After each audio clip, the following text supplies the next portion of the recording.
International Man of Mystery. Oh But your man, characters do have that to look forward to. little did we know. Little did you know what phenomena would The be late hitting '90s theaters. would be a great time for film. Like we had a lot to look forward You to. did. You didn't even know it, which is a good thing because you're feeling a little raw Mm. after um, after the last session. So to Well, maybe if your sister's still talking to you, you now have plenty of time to go see movies with her.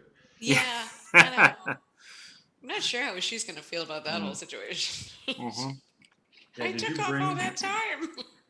did you bring the scripts back with you? You know, like, can you read this? She's like, you are creepy. She's like, "Don't you have to go back to where you live, which is far away from here?" Not in my apartment.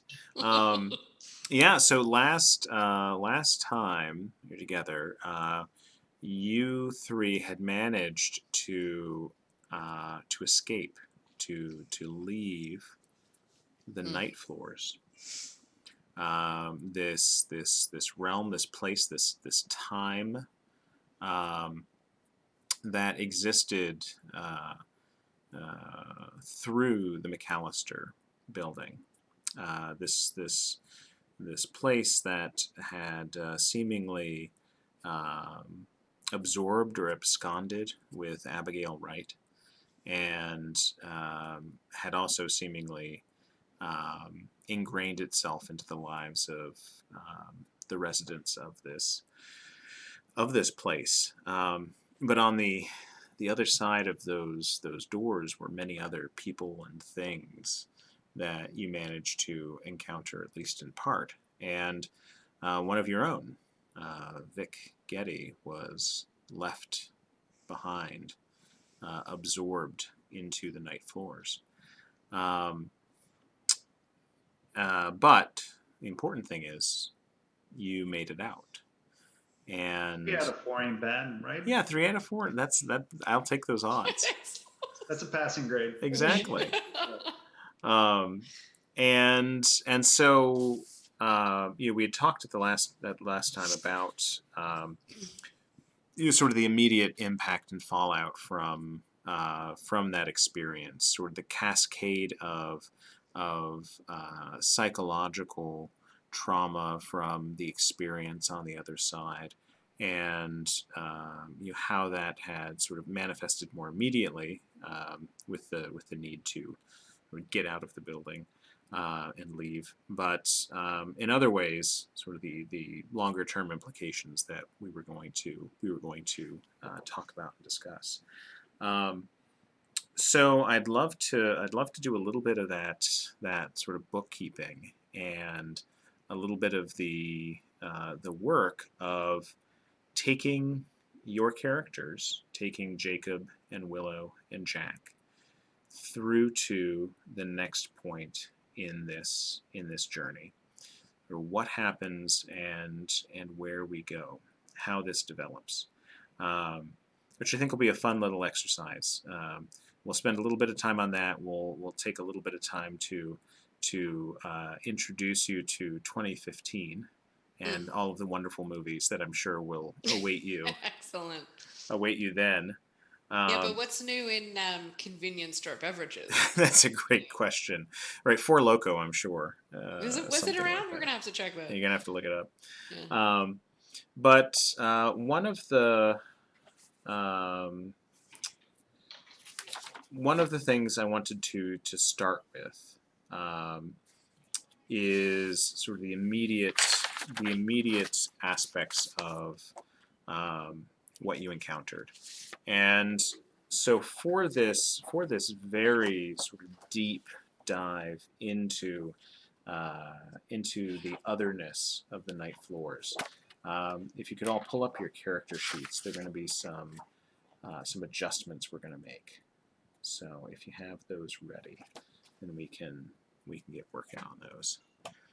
Um, so for Willow and for Jacob,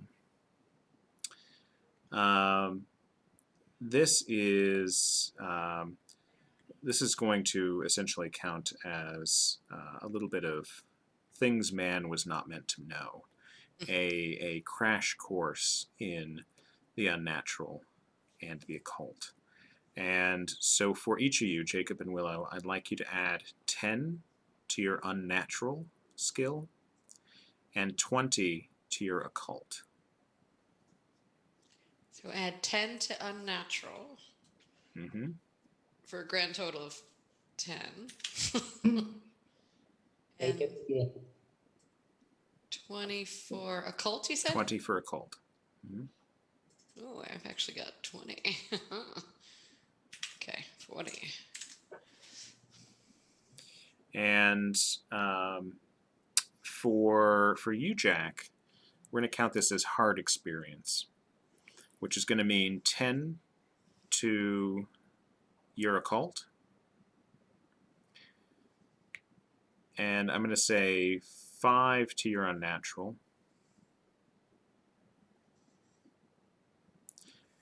And then I'd like you to choose 2 other skills that you can add 10 to. And these should be ones that in some way you used or are sort of aspects of what you might have done while you were in the night floors.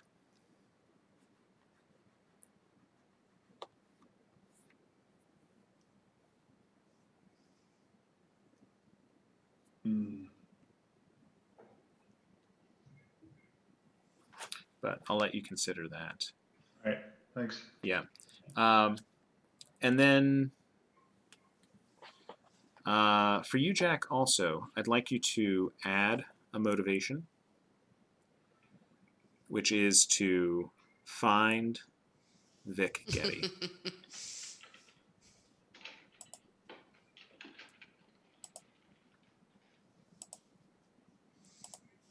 Yeah, I thought that might be a Mm-hmm. motivating factor. And for each of you, I would like you to add a new bond. With And- the mannequins? Yes, with the clown, the child clown. Oh, no. We bond with strings attached. Hey-o. Nice. I'd like you to add a new bond, which is with your so a bond with cell E. And the score for that bond, yeah, perfect. We'll start at 12, and then I'd like you to You said start decrease. at 12? Yes, it should start at. Actually, it should start at 6. Sorry. Let me back that up. It should start at half of your charisma score. I happen to be looking at Willow, Do we and round she's up or round down? round up. That's fine. And then I'd like you to shave a point. Shave. Right now? Yeah, exactly. Oh, yeah, Chris, that's I tried right. hard. It'd be misinterpreted. I'd like you to shave 1 point off of any other bonds you have. I don't really like rescued hostages anyway. Anyway. Not Rusty. That's right. Well, didn't you break up with Rusty already? I Who's mean, Rusty? it's been rocky.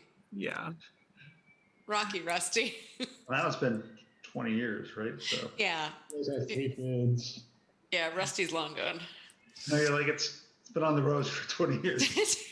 We're going to work it out anytime now. It's fine. Anytime now. So here we go. I have one mechanical question. Yes. When our sanity drops below our breaking point, I know all sorts of bad stuff happened last time. Yep. Our breaking point get reset somehow? Yes, your breaking point does get reset, and let me just double check what that new breaking point is. Thank you for bringing it up. Anytime. Yeah, I Anything. know. Mechanical minutia. I'm your guy. All right, here we go.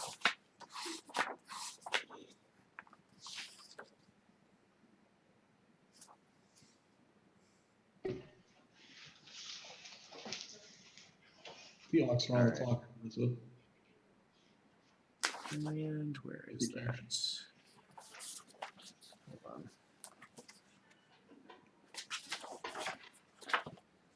Bear with me just a moment. I know this. It's just going to escape me until I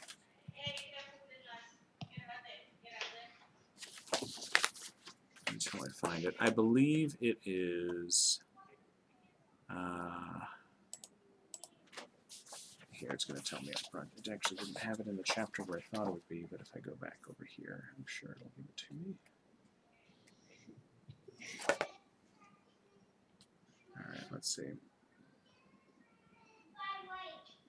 Okay, so reset the breaking point equal to the new sanity score minus your POW, your power. what's the new sanity score? So wherever your sanity is right now. Okay. Yeah, Minus- so Willow, for instance, is at 23. Mm-hmm. So her new breaking point would be 15 because her power is 5. Or sorry, her power is 8. A little. All right, so I change it to 15. Mm-hmm. Oof, how low can you go? Nathan? Go ahead. So I would like so Jack has his new motivation, find Vic Getty. For Willow and Jacob, I'd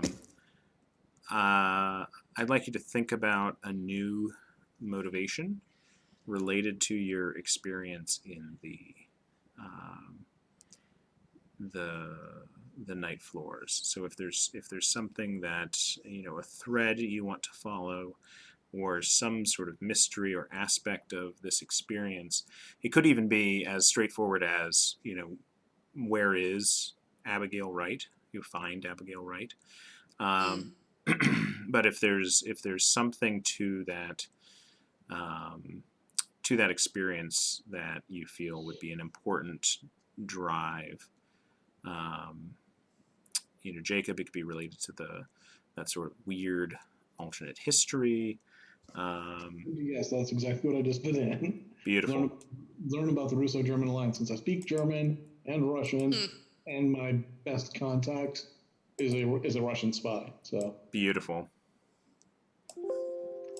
That's Russian perfect. So perfect. Excellent. And then, okay. And now we get into A new motivation, you said? a new motivation. Yeah. So you can sort of fill it in. Just put in motivation and leave it blank for right now if you don't want to put it in. Now for disorders, I know I'd mentioned there were some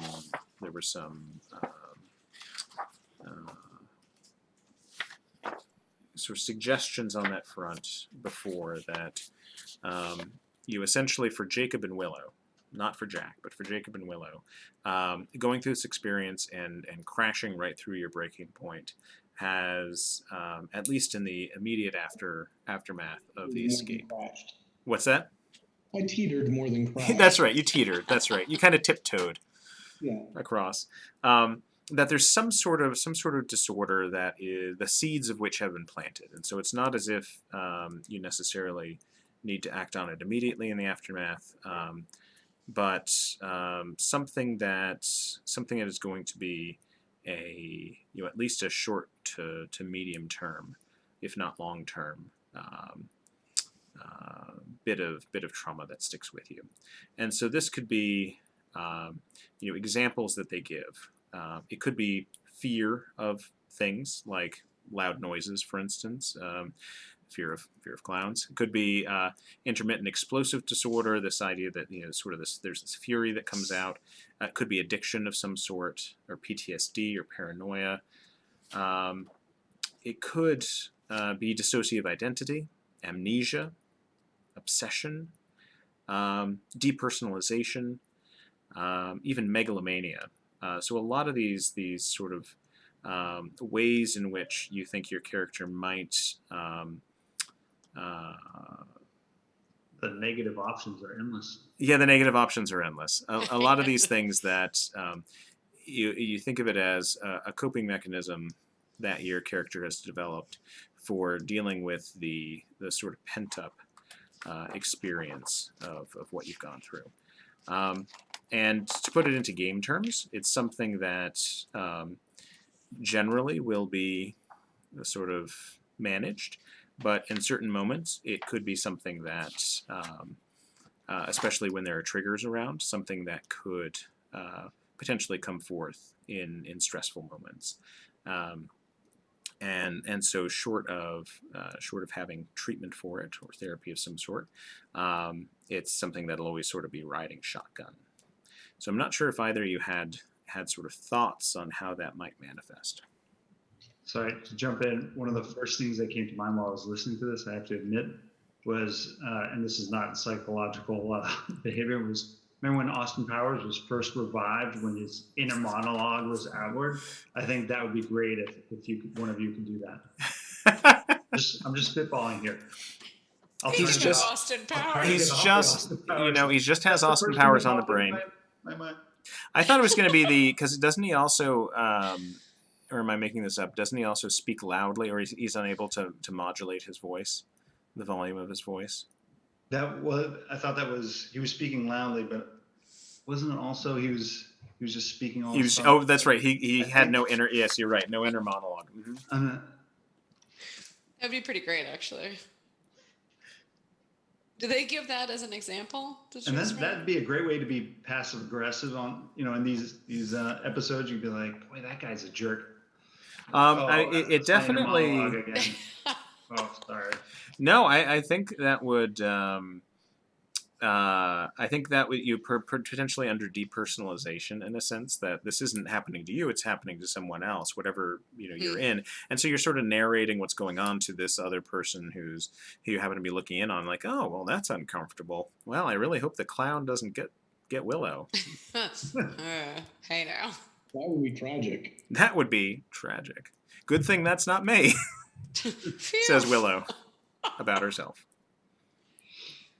And again, we don't need to necessarily decide, but I want to make sure if you have any thoughts, go ahead and spit them out. Otherwise, it's something we'll just want to put a placeholder in the character sheet for right It now. might be. I don't have any immediate thoughts. I'm sorry. No, that's all right.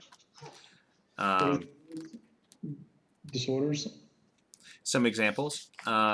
So amnesia is very common as a result from the unnatural. This idea that everything surrounding the episode is blank, but also depersonalization, again, this detachment, dissociative identity, so sort of taking You on have the other PDF identities. available, right? Oh yeah, I can also make sure that we send the link around so you can look through and explore It that. might be easier for them too if they take a quick look at that Yeah, section. Just a suggestion, because exactly, it sort of explains how. and how it works and You're manifests. you're doing a great job, by the way. It was just. Yeah, no, having some time to pick through it. Okay. So I'll leave that to you, but put in the placeholder, Jacob, I should say, and Willow.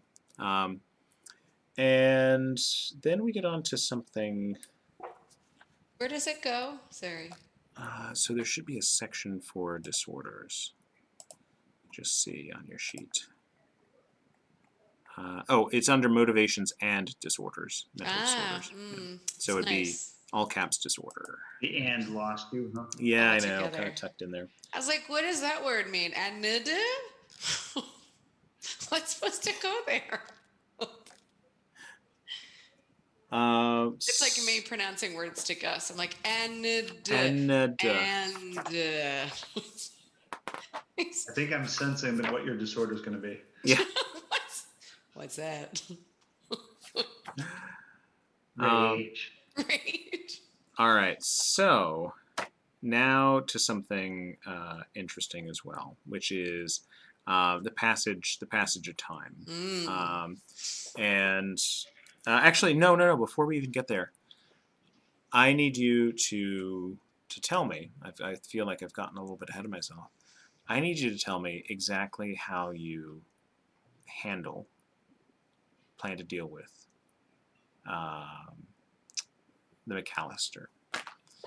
And this is important. So you can assume that you've sort of exited into the McAllister. I think we talked about it may even have been the next morning, so Saturday morning of this weekend, when you had been planning to go through and do this cataloging. It's dawn of the Saturday, and sure, you rush out and grab your Snapples or whatever else to steady your nerves. A cup of bad bodega coffee, yeah. But So wholesome. No alcohol, just Snapple and yeah, bad bodega has many different options available, and they aren't picky about when they sell it. So, talk me through how you are thinking about what comes next. 1995. What comes next? Burn the place down. But I would think that, like, if we didn't know we were jumping through 20 years, we would probably try to get in touch with the agents we know are in on Delta Green, right? Yep. Try to get help, maybe, unless we're supposed to, just handle this on our. No, this is definitely one of those things that can be escalated. So they're right, and there's no right option. Although you do realize that something needs to be done, and so this is certainly something you could sort of fly up the flagpole, and that would be to Agent Marcus, your contact Agent Marcus. So I think that's what my vote would be, because I'd still be seeking to, rescue Vic, see if there's anybody else we can actually help. Yep. Find out more. I think I'd be a little hesitant to go back in, especially at night, without like increased help, or I was pretty new to this whole occult thing with my one brush with it, but really not much else. Whereas the two of you have more experience, so I guess that's what I'd be thinking. Willow, Jacob, what do you guys think? Yeah, burn it down. He still wants to burn it. We won't burn it down. Don't worry, you don't have to worry about Vic anymore. Like, it's all gone. Exactly. Fire cleanses. Fire cleanses, yeah. Thinking maybe that, like, through the contacts, we could try to get the place condemned. Mm-hmm. Get all of the residents forced out of there, and get that place sealed off by the city. Yep. Willow? I mean, I agree, as much as I'm tempted to light it on fire. I think going that route makes sense. So that way only the homeless will be victimized. So you, totally fine, you guys. Yeah, I think right, and I can imagine this as you all sort of stumbling down the steps. You're across the bodega. You're getting the alcohol to put in the hot coffee, whatever else it is. And Jacob keeps eyeing the small little like grill starter squirters and small things of like fire starter materials, and has this sort of shaky hands and this look in his eye. But Jack, and Willow is also similarly like exactly basically. And Jack, you suggest sort of we need to get in touch with Marcus. We need to get in touch with Marcus. Like you sort of, as the one who's holding it together right now, you sort of rally them, and you call the number that Marcus had given you, and he, um, at first it goes to voicemail. You leave a message, basically like, "Call me back now," and within a matter of minutes, he's on the phone with you, and we can sort of fast forward this by saying you essentially say there's something that's been identified. That place is fucked up. That place is fucked up. To sum up. Exactly, and TLDR. to his credit, this guy, Agent Marcus, he gets off his ass and swings into action very quickly, and so within a matter of 24 hours, a number of things take place. He tells you to essentially stay put and stake out the place. He's going to get on the phone to Cell A and get some resources brought to bear. And Big head honchos. yeah, Gotcha. and within a matter of a few hours, you see a Con Ed truck pull up along with other city utility vehicles, and they immediately pile out, and tape goes up, and the police, NYPD, pulls up. They set up a cordon. There has been a gas leak identified in the building, and like a stage 3 gas leak, as well as some other noxious gases, any number of things that have been released. Plague rats. Exactly. As well as, I'm sure, an unsturdy foundation. And NYPD goes in to bring out the residents of the building, to bring them to safety. And you observe over the next couple of hours a pretty interesting and traumatic scene, as the officers who went inside, some of them come out with cuts. One of them comes out, he's being helped by a couple of his companions. He has this enormous gouge in his arm, and following them a couple minutes later, Michelle Van Fitz, the woman who Vic had interacted with, is dragged out in handcuffs, and there's some wicked looking knife that some of the other cops have sort of wrapped up in a towel that she appears to have attacked one of them with, and she is biting and kicking and screaming, and more officers show up. A paddy wagon shows up, and every single other resident is pulled out of that building, kicking and screaming. And you understand that they've been brought off to be evaluated, because they would not go willingly out of that building. But at a certain point, the NYPD says, the building's clear, no other residents in there. We've kicked in all the doors,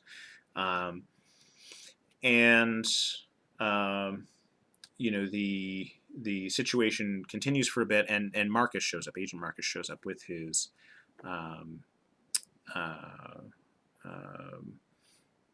without his FBI windbreaker on. He's actually wearing a Con Ed windbreaker, and has an identification card sort of on his belt. And he shows up and he tells you that it's been taken in hand. The only semi-permanent solution is that the building is going to be demolished. That they've already pulled a number of strings with the city to be sure that now the residents are out, that it'll be at least held empty, and if they aren't able to engineer some sort of architectural survey that deems the building unsafe, then they are going to sell.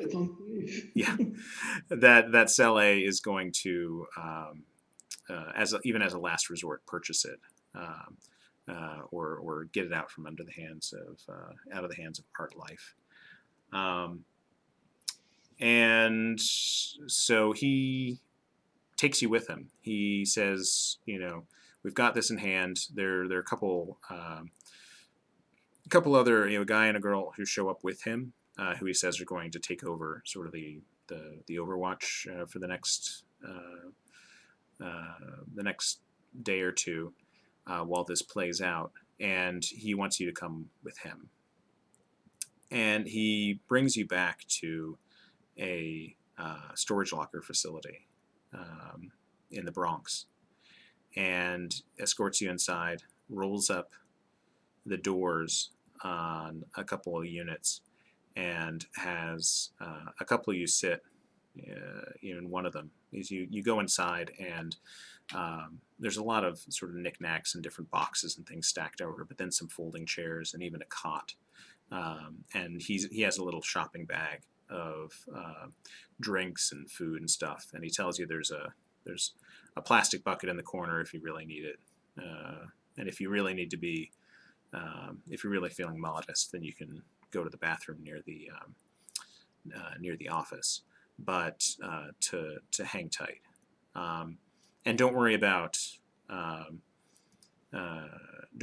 Mabel and Mervyn, who are just going to hang out and keep an eye on you guys for right now.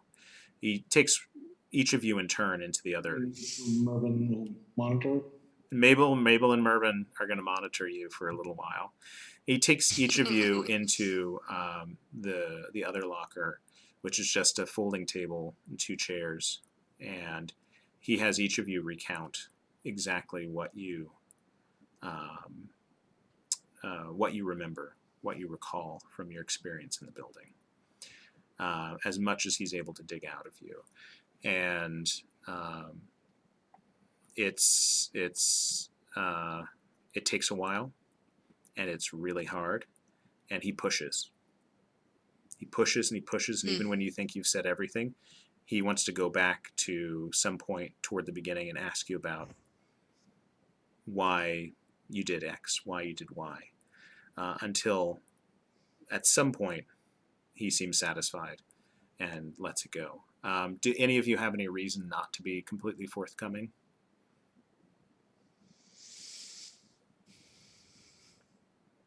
No, I don't think so. Yeah.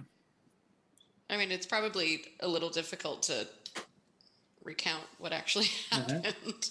A little confusing. A little confusing. Very confusing. But it's Like he yeah. went through a door. It was a wall. It was a door. Then a wall again. He had a bad. Went down a hallway that led to something, and then That's there had to be right. another hallway, and I got a call that it She turned out called to me, be but I me. called her. Mm-hmm. Exactly. I would think And it'd be a little cathartic to, like, especially being new to it, to just lay it all out there to somebody Yeah. who's in the know, or at least got experience with this sort of thing. well, he keeps you there until probably well into the evening on Saturday, before bringing you all to a nearby hotel, and Mabel and Mervyn continue to hang out, but they let you, sort of use the double beds and in the room that they get, and spend the next 24 hours just sort of staying put. And he's taken all your phones, and by the next morning, he comes in. He's got a white plastic bag with a bunch of sort of takeout diner pancakes, with the little fake maple syrups, and some cartons of OJ. And he puts it down on the table. Yeah, glug glug glug glug glug, and tells you that it's been taken care of. The building thankfully, there's no one to dispute the um, the assessment of the building as structurally unstable, and it's been fast tracked not only to be condemned but to be torn down. And so it'll be at this stage, cutting through the red tape, a matter of days before, at most, before the McAllister will be no more. And that's that. You are on that Sunday, late in the day. He gives you back your phones, and Willow, the moment you sort of plug yours in to charge, you see that there are a number of missed calls Oh God. and voicemails on yours. And not only from your sister, but your parents as well. There's not a single call on Jacob's phone. Right. It's a good week. You can Well, take a few of mine. That's there's fine. movie phone. This is movie phone. Movie phone. But and Willow and Rusty as well. That's nice that he reached out. Yeah, He's such a caring guy. that's right. So Willow, why don't we take a sec? How do you think you wanna handle Are we that? skipping like 20 years into the future so I don't we have will. to deal with this? Now, you might recall, right, you were abducted before, and so for your family, you disappearing, sort of dropping off the face of the earth right after having dropped mention of meeting a mysterious new man in your life. Yeah, that's fair. That's fair. Oh, that's a tricky one. I hadn't thought it through.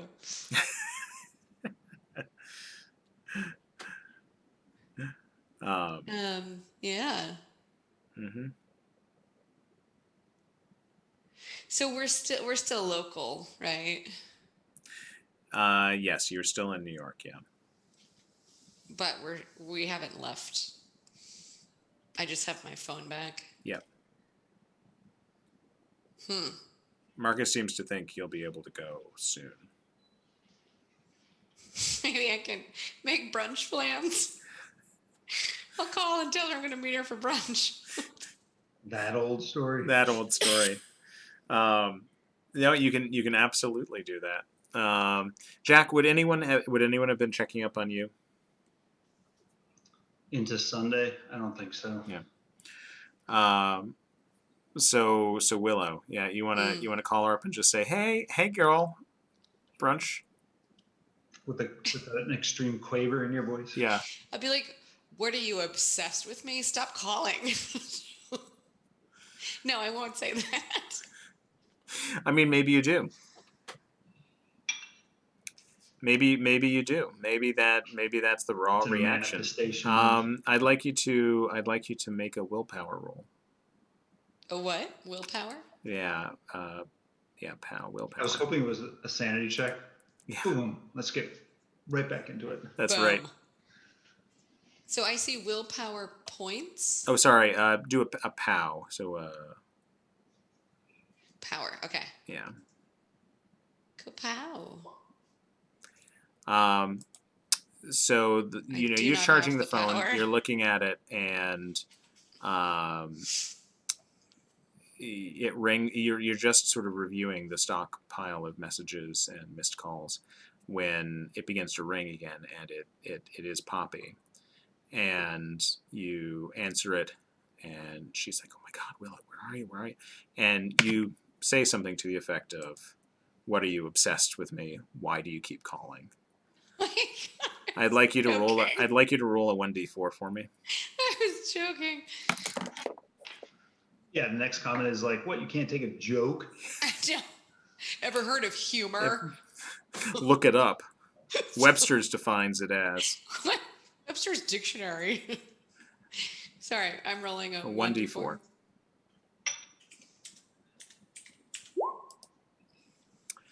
It brings me no pleasure doing this. I'm sorry, but if you could decrease your bond with Poppy by 4. By 4? Oof. You rolled so well. Can I rewind when I offered a humorous suggestion of how I could respond to my phone call? It's a tough. It's a tough moment. I have a question. Yeah. Jason, did you research the hotel when you were out researching? Was that in where it happened in the timeline? Do we know, like the hotel brought them? I don't think I remember actually finding a hotel where I thought it would be. Right. Because I think we would have mentioned that as like a follow-up to see if there was anybody there, if it physically existed anywhere, like Right. maybe it's something else to look into. I'm just curious. Yeah. No. It's part of the Debrief. part of the debrief. And when Marcus comes back in, having delivered the breakfast and everything like that, he has a couple things. He'd given you back your phones. He was talking with Mabel and Mervyn for a little bit, and they depart, and so he's left with you in the room. And Willow, that's when you have this exchange with your sister. She sort of blows up on the phone with you, and I don't know who hangs up, but one of you hangs up. Do I say the same thing to Rusty? Rusty doesn't call. Rusty left a message. Ooh, cold. Yeah. Short text. Well, to be fair, Poppy did say something to your parents about you seeing a man. Yeah, word potentially. probably got back to him, huh? But Roll d4. so there are a couple things coming out of that, because he says basically Cell A has and Jack had mentioned this before. They've there's no one who's standing in the way of the building being written off as condemned. It's going to be demolished. They're fast tracking it through City Hall, and they're already getting the contractor lined up to get out there to start the work on it. That's right, exactly. And the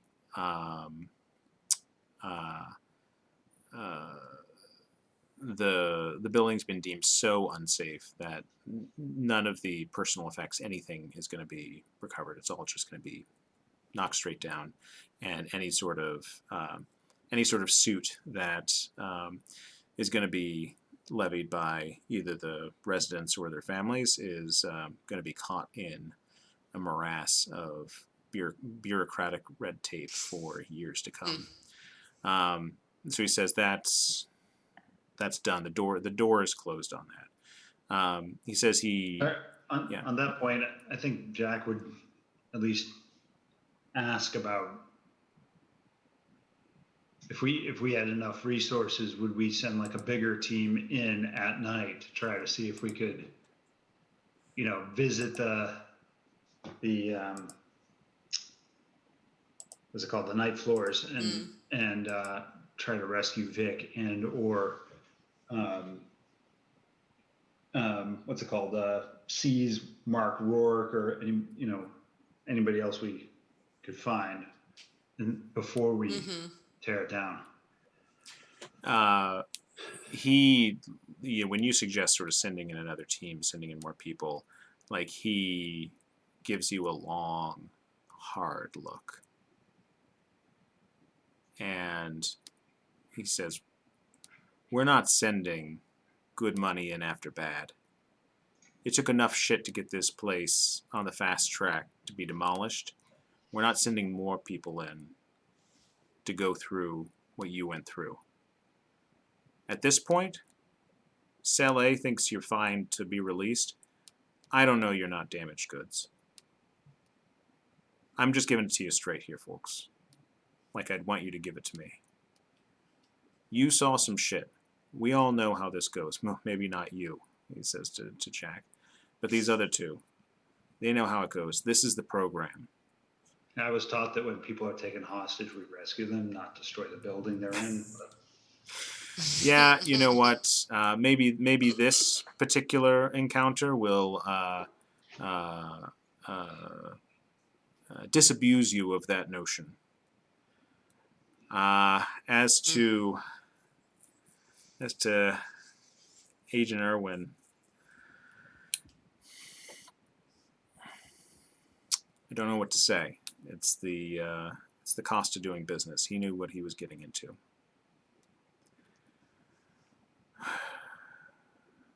It's not easy. I can tell you, for what it's worth, Cell A thanks you for flagpoling this as quickly as you did. They have a belief that things would have only gotten worse if this was allowed to, let me call it, fester, stay open for any longer. There seems to be some sort of loop, some sort of pattern that this shit is following if what you report is true. Haven't quite figured it out. We do know that the names you gave us, Carter and Burbach,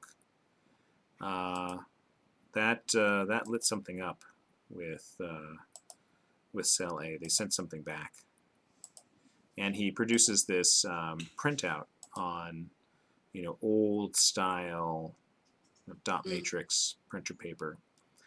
And he says they put this through to me on the secure line.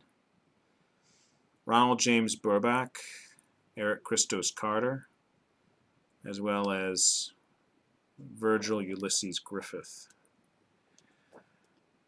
They were some of our people from a while back. Supposedly, KIA, MIA, Operation Bristol, 1955 in New York.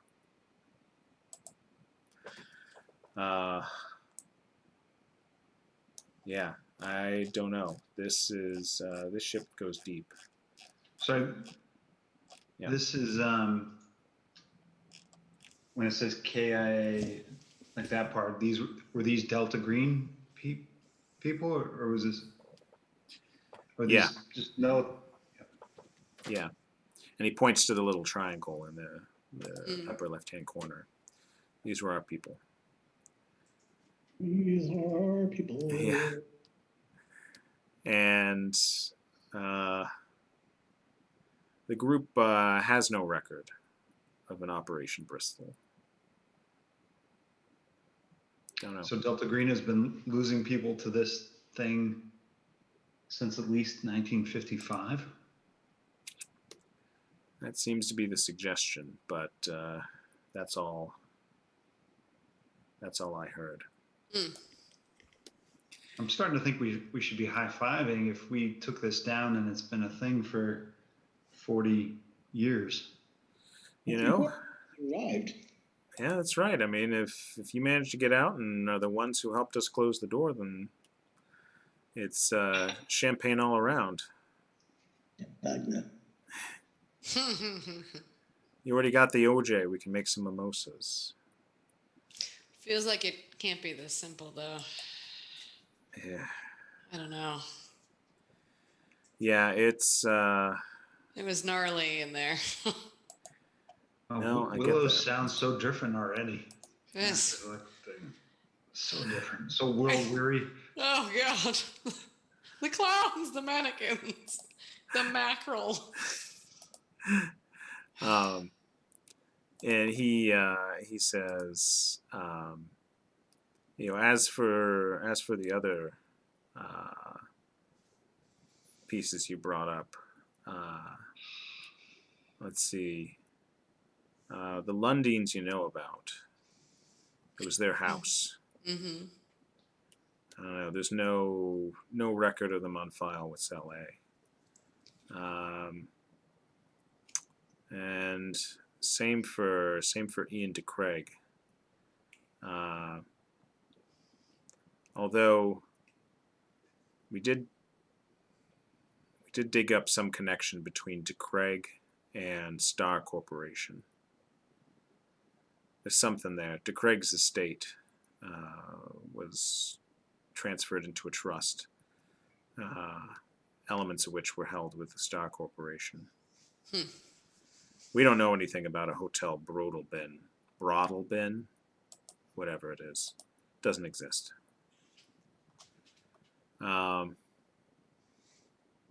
And I don't know what you're thinking with Michael Whitwer. No clue. No idea who the guy is. Yeah, that's what we have. And you all are,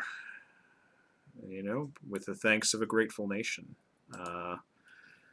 you're free to go about your lives. As they say, we'll be in touch and be seeing you. What? And he turns around and makes for the door. And that is when you're left to sort of pick up the pieces, figure out what you're going to do next. I think for Jack and Jacob, certainly, you have your jobs here in the city the next day, whether you call in any vacation time on it. Willow, you would have to travel back out, but I know you also have your sister to... Do I, though, now? No, I know. Wow. She didn't break up with me. I broke up with her. That's right. She wants me calling again anytime soon. But whether it's Jacob or Jack, you can't help but sort of drift back by the McAllister. I don't know how soon you do, but by the time you do, maybe it's a couple days later, all that's left is this empty, gaping hole, like a tooth that's been knocked out of someone's bottom jaw. Just this gap where the Lundeen house, the McAllister building, used to be. Empty rubble, empty basement, still strewn with some rubble, but crews are hard at work, piling it out, putting it into dumpsters to take away to a landfill. I think I would stop by and want to spit in the rubble and be angry at one of the few places that sort of defeated my my efforts. Willow, how do you want to handle the fallout? I'm gonna head back to the seclusion of the woods for a while. I'm gonna head back to the woods. Well, and I think sort of along the lines of with the sister. Yep. There's probably a general alienating myself from people, making myself harder to reach, whether I'm doing it intentionally or not. I think there's sort of, secluding myself and sort of pulling further back from people. Well, and I think that's perfect until because Rusty just gives up. That's right. Well, I think that's a perfect problem segue. One, your name is Rusty. Yeah, problem. I never liked it. It's short for Rustford. Rustford P. Rutherford. I think that's a perfect segue into the next section, which is the montage or the fast forward of 20 years. And I think for you, Willow, what we're doing now, mechanically speaking, within the game is something called personal pursuits or home pursuits, which in the context of a game or a campaign where we might have a shorter sort of period between operations, might be one or two things that you get to do to a standard sort of effect. but this is 20 years that we know we're fast forwarding, and each of you gets essentially 3 of these personal or home pursuits that you get to do. And so for Jack and Jacob, I'm going to give you something to chew on, or give you a couple of things to chew on while I walk Wello through this. But you can do things like fulfill responsibilities, sort of doing your job or going about your normal sort of everyday work. It usually helps with bonds. It may help with a little bit of sanity, just establishing something sort of you can hold on to. There's establishing new bonds, so new characters or groups that you can form connections with. There is the option of therapy. Whether you're sharing or whether you're not sort of fully in the experience, it's something that is on the table. You could train. You could pursue one of your motivations. Or you can do something called staying on the case. And that means picking at threads that are really bothering you, things that are left over. There is also sort of studying the unnatural, which is another sort of, I'd say, flip side of the coin. Staying on the case is trying to track down the more mundane types of clues or doing the research. Studying the unnatural is when you have something that is clearly of an unnatural origin or something that is tied in deeply, connected to the unnatural, something that you can continue to pore over and explore and try and unlock in a way. Do I still have the stage rifle? You do. So Clearly, I'm going to be obsessing about the inscriptions. Yes. Mm-hmm. For 20 years. Exactly. That's perfect. So that's the thing you'll be going into. Jack, we'll get to you in a sec. But Willow, back to nature. Sorry, but Yeah. Back to Jason. You said the inscriptions. Can you remind me what is that? There was a rifle that I picked up. Oh, right. And Thanks. there was like scrolled inscriptions on it. But when we left the night floors, the rifle turned into like a toy stage rifle. But it still had these. Yeah. Yep. Yeah. And You put it on your 40-year-old version wall with the superheroes. Yeah. I think it's just over my mantle. On the mantle. On the That's mantle, nice. That's right. So you said, I'm not going to take over, but you said three things. Three of these things that you're going to be able to do. So for you, Willow, you're going to start with back to nature, which is one of these options that allows you to spend time in seclusion, minimizing stress or distractions or obligations. This isn't a vacation, it's extended time alone. So this requires you to reduce a bond other than your Delta Green bond by 1 as you let your other responsibilities lapse. So who would you like to take the hit with? I mean, what's left? It's just Rusty. Well, you do have points with Poppy still. Oh, whoops. I accidentally took it. Sorry, from the wrong place.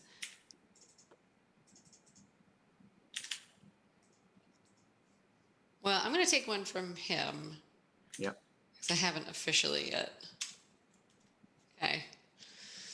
And then if you would be so kind as to roll a sanity test for me. Oh, boy. Even nature is precarious now.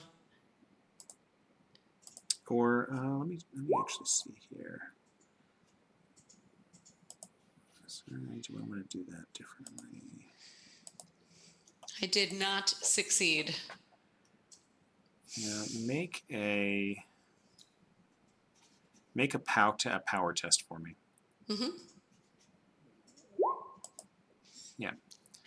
Success. Give me a roll of 1d4. Mm-hmm.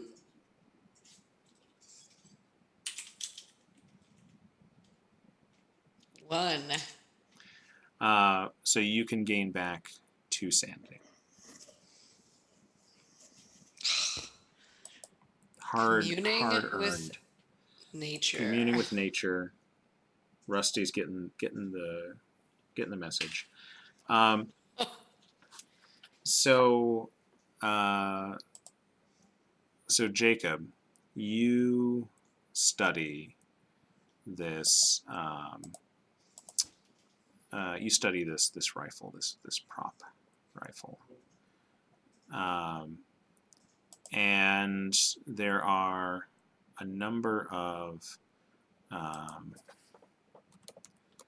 here, let's see. There are a number of sort of takeaways you get from it.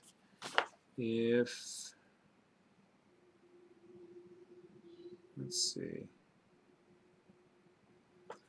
Choose one bond that is going to lose 1d4. Okay. As you dive deeper into this sort of obsessive study of the rifle.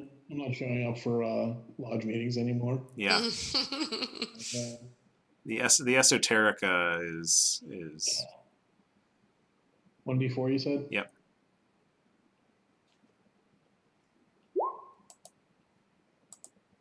Yep, there you go. There you go. Didn't admit. Yeah, that's right. Not yet. So you find that the writing appears to be a form of some sort of bastardized Old Egyptian. Sorry, say that again. The scroll work, the text on the side of the rifle. Bastardized Egyptian. Old Egyptian. And you find a number of as you sort of dig through, you find some texts. Maybe you consult even with some experts in sort of Egyptian linguistics. That it is a phrase that mentions the black wind. Okay. And in sort of a poetic turn of phrase, the black wind is the storm that sweeps across the earth. Well, that's uplifting. Mm-hmm. And then there's some images and other pieces sort of in there, and there's this odd sort of stylized, almost like curlicue motif that appears that none of the Egyptologists recognize. It seems to be sort of something in and of itself. And they do also note that there are some, and they refer you to some colleagues because there are also some aesthetic elements that remind them of sort of Kenyan art of a similar sort of period. So it seems as if this is, largely a you call it North African up to Egypt, but then down to Kenya, some different connections, African connections. Even though the rifle again appears to be of in other ways appears to be outside of what would be expected in those areas at those particular periods in time. So, if you could increase your occult by 5, and your unnatural by 1. So natural goes up so fast. Now, Jack, what are you feeling like doing? I think the first thing he. Oh, and I should say on the one thing is on the clue board, I do have a sort of fake post it with a few different hanging leads. But you can also consult there and see if there's anything you want to reference.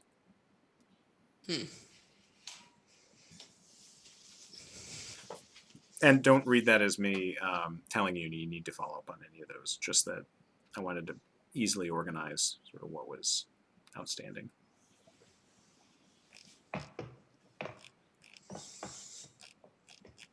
I think I would.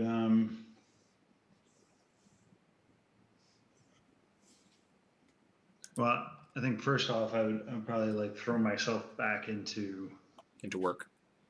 work, trying to do hostage rescue stuff, feeling like something I can control more or less. That's more, mundane.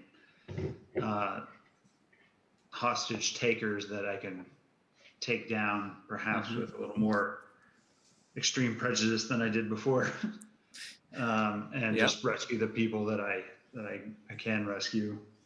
So Make a sanity test for me.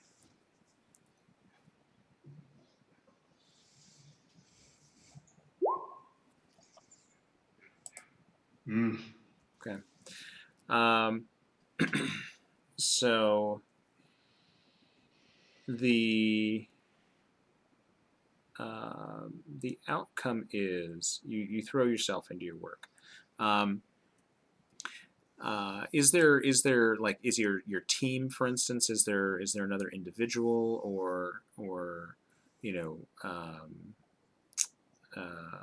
person at this point who you're confiding in? I know that it could also be sort of Ike Marshman, this sort of I don't know how you react to Ike and his sort of bringing you into this mess.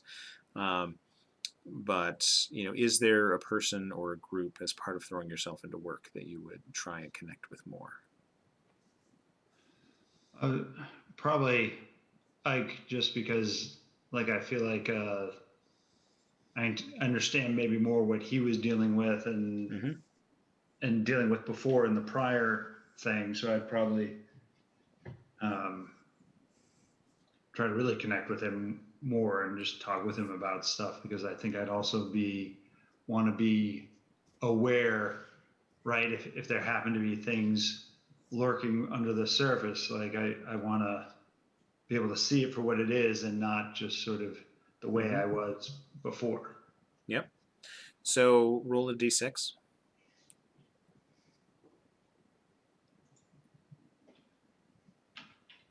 So is it /roll 1d6?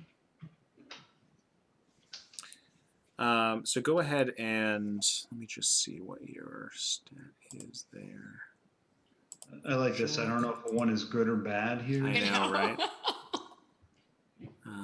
Let's see, where is it? Create a bond with Ike Marshman with a score of 6.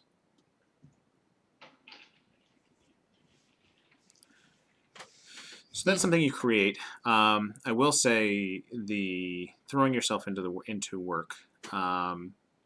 You are written up or reprimanded for excessive force a couple of times when you sort of end up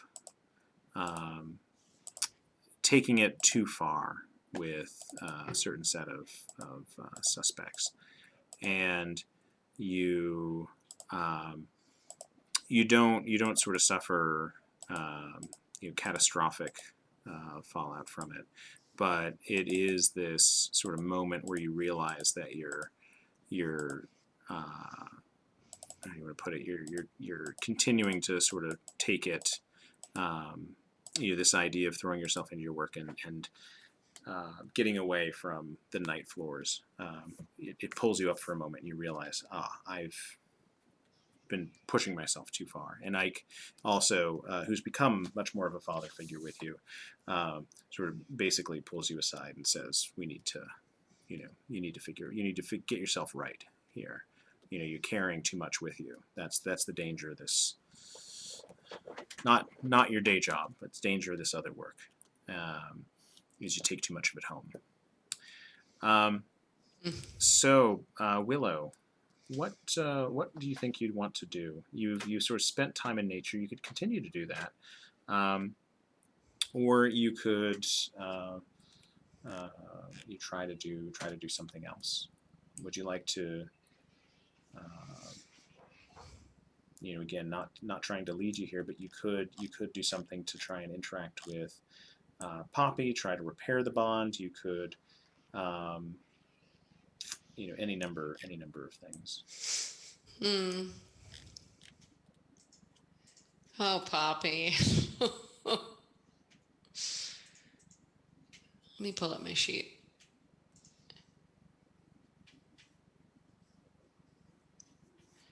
Family obligations is a motivation for me. Yep. That'd be more fulfilling Family responsibilities. obligations. Yes. What a drag. Such a drag, man. Yeah, I mean, I think over the time period, I would try and repair. I mean, the other thing, not connected, is I'm still thinking about the books I found. Yep. And the play, especially, the sort of changing, characters in the play, especially when it became personal, like, yes. My sister's name.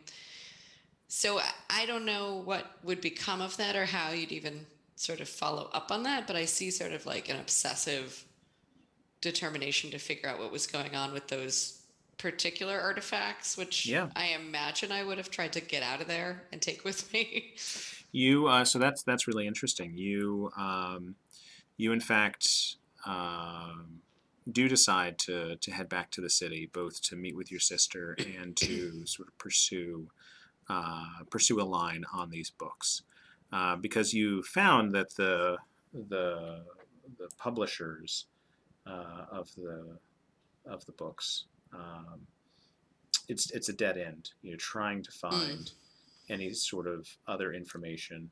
The World Without Doors, for instance, you continue to read it more, and read it a bit obsessively. Torbit Books, this supposed publisher of it in 1936. Torbit Books does exist, but is out of business, has long been out of business. A couple of things with that. Again, this little girl named Abby and her journeys to a magical land, you find that she travels there by drowning herself. And in this world without doors, she battles a nameless foe called the Phantom to free the people from the dance, as it calls, which is this music that forces people to live a boring, repetitive life. And if caught, she escapes again by drowning herself, only to appear back on Earth. She returns again and again, and toward the end, the Phantom is defeated. But then Abby realizes that the city is collapsing into chaos without the song, and so she takes the Phantom's mask and places it on her own face and begins to sing the song anew.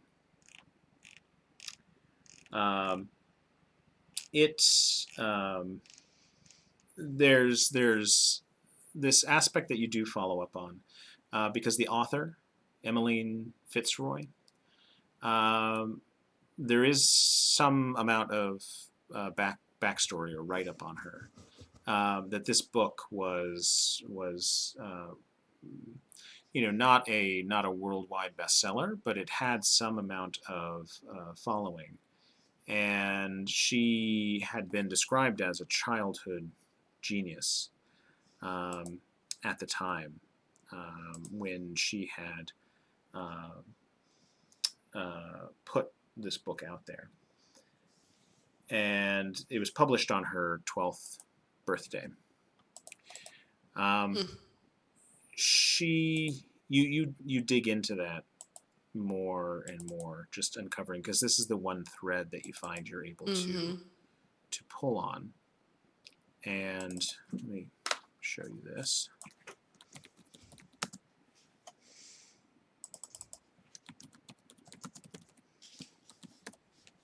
So this is a picture of Emmeline Fitzroy that you find. And she lived from 1924 to 1950. She was born to a wealthy family in Chicago that lived in this very unique house that was built for them in the Oak Park neighborhood. Apparently, by you actually find a bit of a book on her, or at least a sort of a study on her among some other sort of child authors. And this house supposedly was designed by the so-called Picasso of architecture, Asa Darabandi. And the house, there's some amount of speculation that the house inspired this story that she wrote, this Belle Fleur house, that had all these interleaved curving rooms and odd sinuous lines. It was topped by these strange spires of glass and metal filigree that made it a bit of an eyesore. And she supposedly was a bit of a savant. She could speak and complete sentences by 2, could read and write by 4, completed her first poem by 5, and by 10 had completed the equivalent of a college-level program with tutors, could speak 6 languages, had started to write some manuscripts. And her first and only book was this one, A World Without Doors. And her popularity and youth combined to, sort of, she was able to ride the headlines for a little while.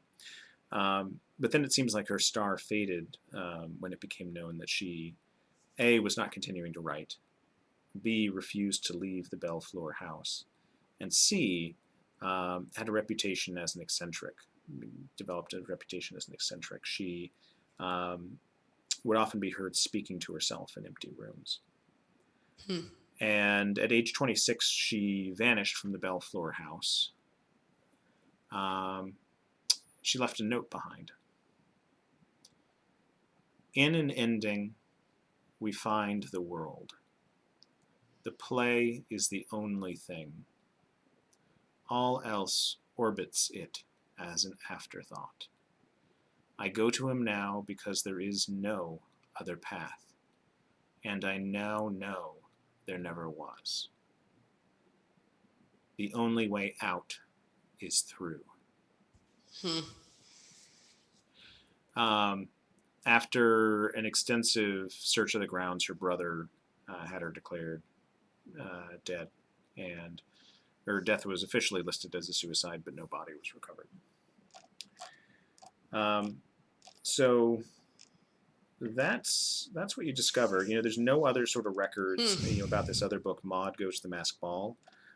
Finkelstein Books, there's no record or history of it. But you do find this when you're looking. Perhaps it's something that somebody posted online.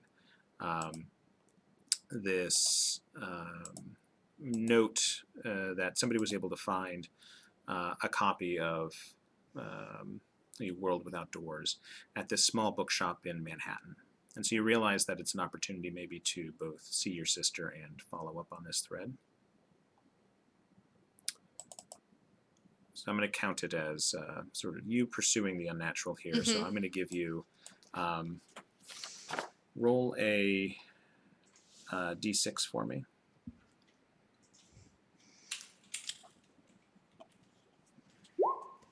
Six. So take 6 points in your unnatural. Add 6? Mm-hmm. Okay. It's a good book. And I'll also play out, just very quickly, you go with your, so you go in town, you see your sister, and just tell me, how are you trying to mend it with her? How am I trying? Yeah. I'm gonna focus on, I won't tell her what happened specifically, but because she sort of knows of the prior experience, the abduction, that I was sort of having a really difficult time, that, you know, I was pushing people away because I didn't know what else to do, and it was not the right thing. And, you know, we're sisters, we're twins. We really gotta Stick together. stick together so we can Yeah. pull another Parent Trap. Make a sanity, make a charisma roll for me, and we're going to count this as plus 20. What's plus 20? Just whatever the result of the roll is. Should I do a modifier? I can Yeah, do see that. if you can do a modifier. Yeah. Plus 20%. Yeah.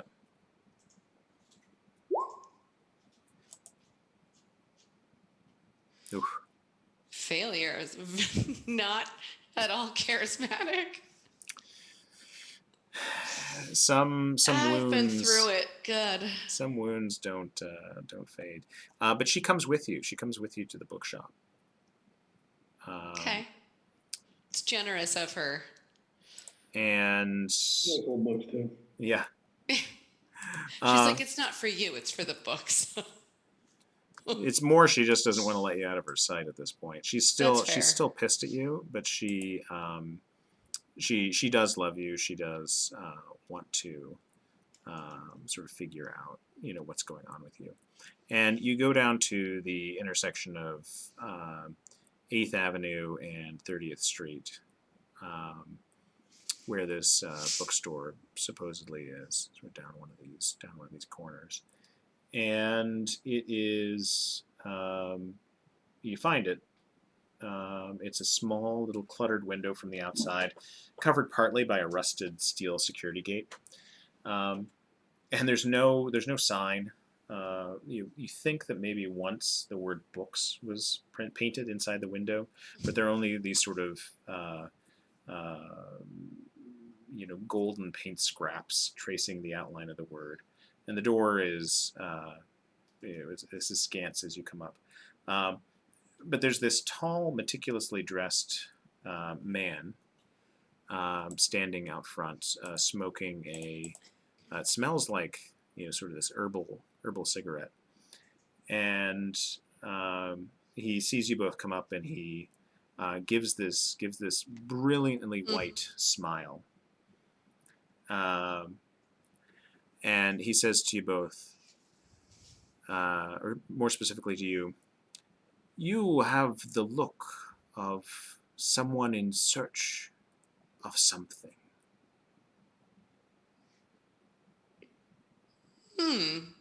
You recognize it well. It's because I am always the man who helps people find what they are looking for. And he invites you inside. He introduces himself as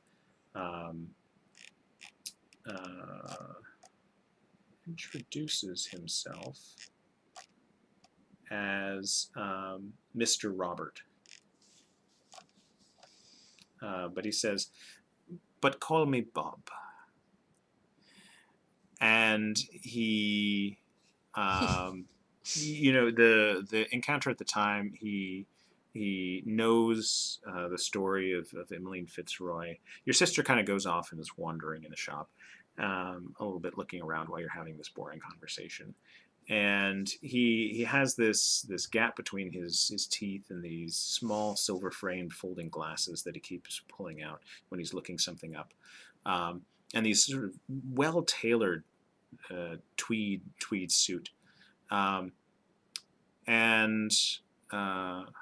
he's talking about the store and saying, "Oh, it's such a delight to have a seeker of truth here in my store. Though this is an inconsistent font of knowledge, it is so. But my lot in life is to fill all wanting vessels. So I will find what I have for you." And he does actually produce another edition of World Without Doors, which you end up purchasing to make comparison with. It seems as if it's a later edition, but has some interesting art in it.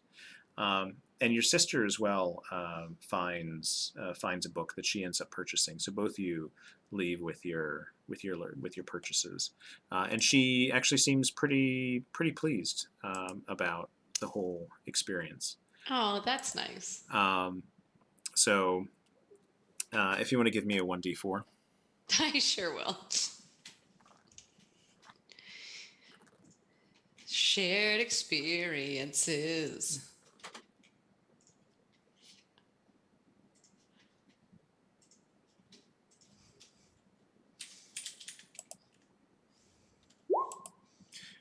Two. You can improve your bond with Poppy by 2. Oh, nice. So that we'll say that's it for your pursuits for now. Jacob, what other sort of pursuits do you think you might have? Pardon me. I am going to be really using my resources to understand what the other side of the coin is instead of the Black Wind, but the Russo-German alliance. I'm going to be trying to research that, use my connections, and my what are they called? Link with that Russian agent there to see if they have any information from the Russian side of what this might mean or whatever. Absolutely. To try to do that and look for original language texts since I can read both Russian and German. So see if I can find any references in any language, not just English. Yeah. So, Sue, you try to check that down, and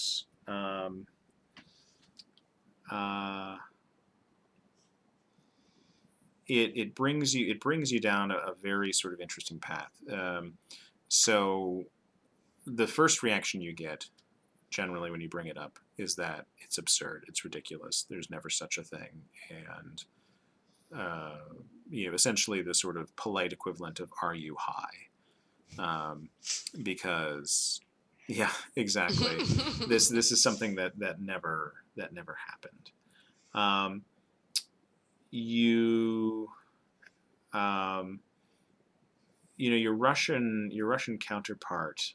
So describe this to me. This is sort of a Russian counterpart, right? Like a government apparatchik. It's technically a former Russian agent that I turned. Yes, that's right. He owes you. How hard do you want to lean on him? Pretty hard. Yeah, I mean, I feel like it's a.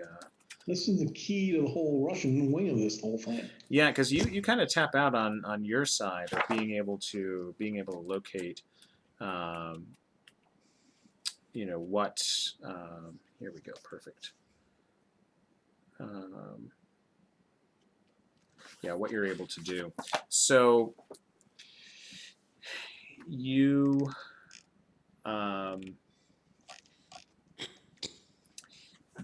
You push on him and you say, I need this information. Like maybe you even sort of take a holiday to Europe and meet up with him there to talk with him about it. And he thinks you're off your rocker, but he is willing to look into it and sort of dig into the state archives to see what comes up. And he does, and he sort of goes away for a month or two.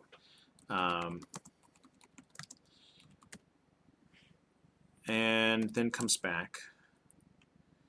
How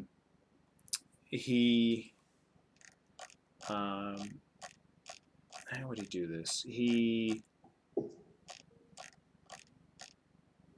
get a call from him, and he says, he sounds scared, and he says, Should be. my friend, I do not know what you have put me onto here, but oh, good Lord, they are following me. They are following me now. What have you unleashed on me? Sorry, I was trying to do some investigations here. Something that came up repeatedly in a pattern of investigations that I was doing on this side of the ocean. Sorry, it's caused you trouble. He says, I Who are they? I I I did not think they existed anymore, but they are a legend. But they are here. They are following me, and I have put in the mail a package to you that says everything I have been able to find. But if you do not hear from me again, I need you to send word to my family. Of course. But you're going to be fine. Don't worry about it. And the phone line cuts. And about 3 weeks later, you receive this sort of solid, manila envelope package from him that has a number of sort of photocopied pages in it. And it looks as if it is, sort of partly a file that has been copied from an organization called the GRU Specjalny Widostowo 8, which is, as you look, appears to be some sort of like old,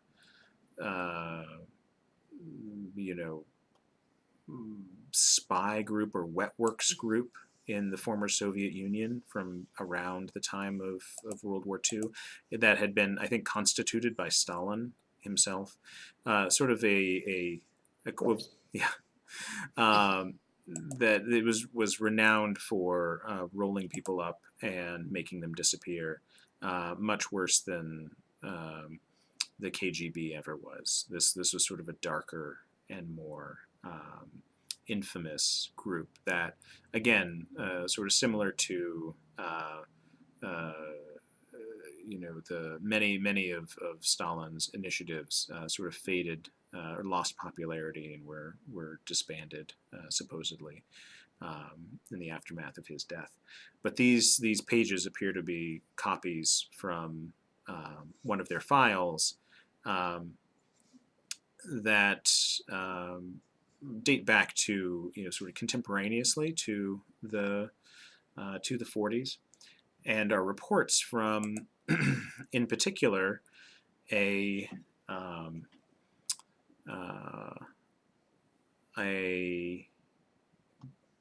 report from an outfit. Here, let me just pull this up.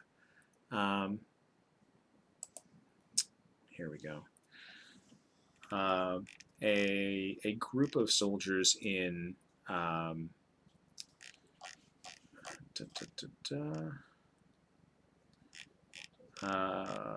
group of soldiers in Stalingrad who were set to guard one of the tractor factories there.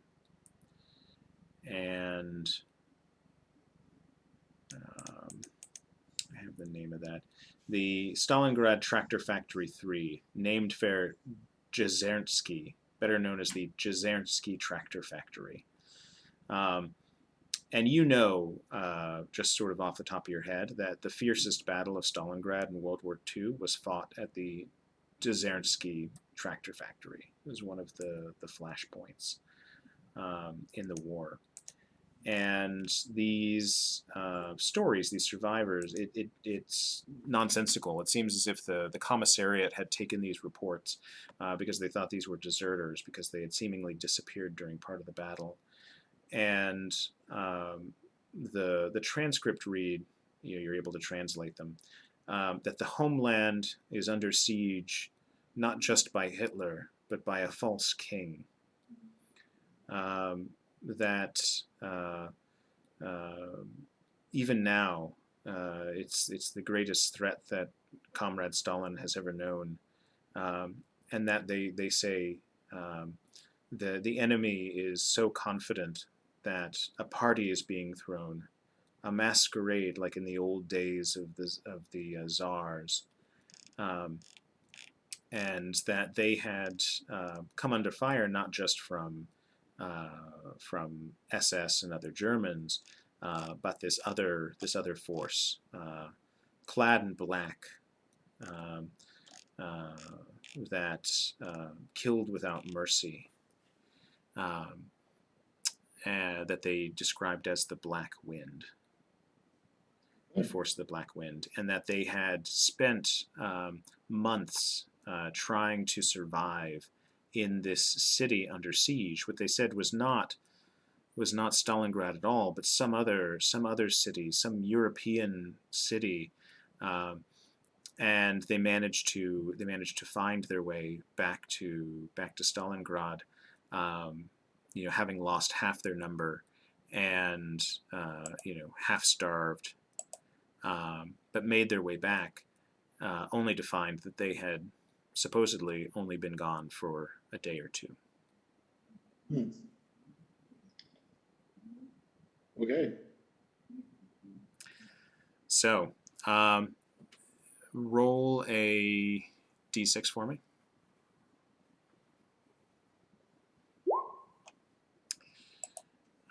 You can increase your occult by 6.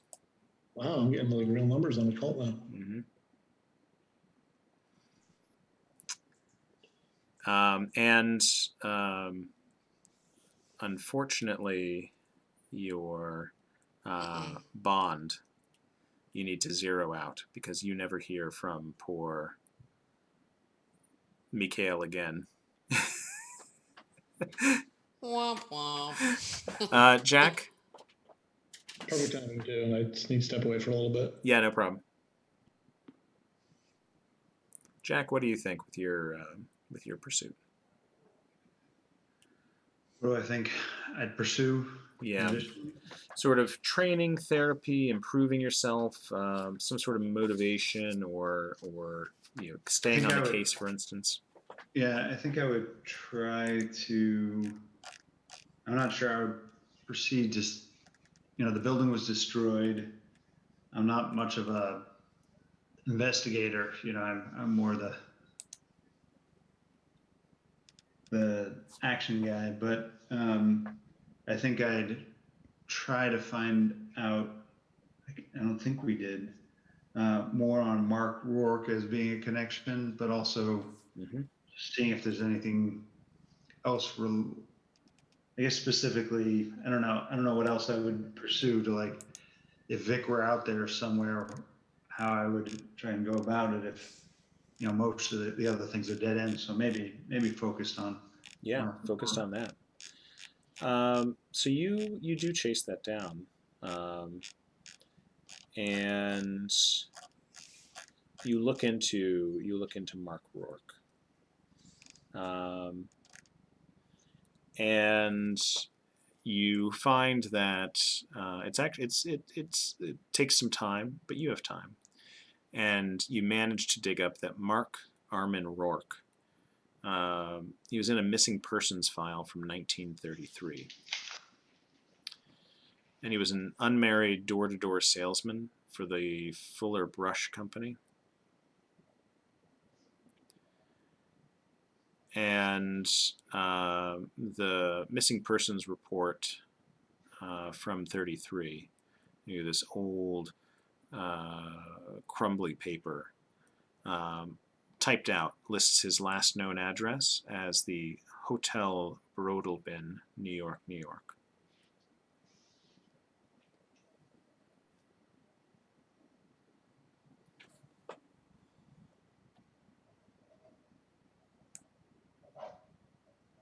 All right, so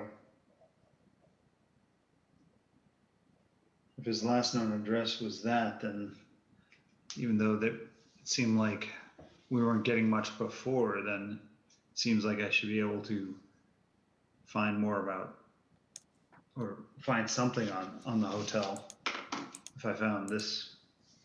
If you found that, yeah. Maybe. So I guess I would, if there was pretty sparse and that was about it, then I'd probably shift to trying to find out more about the hotel. Yeah, so you start to look into it. What was the name of the company? Sorry, by the way. The Fuller Brush Company, a well-known sort of brush sales.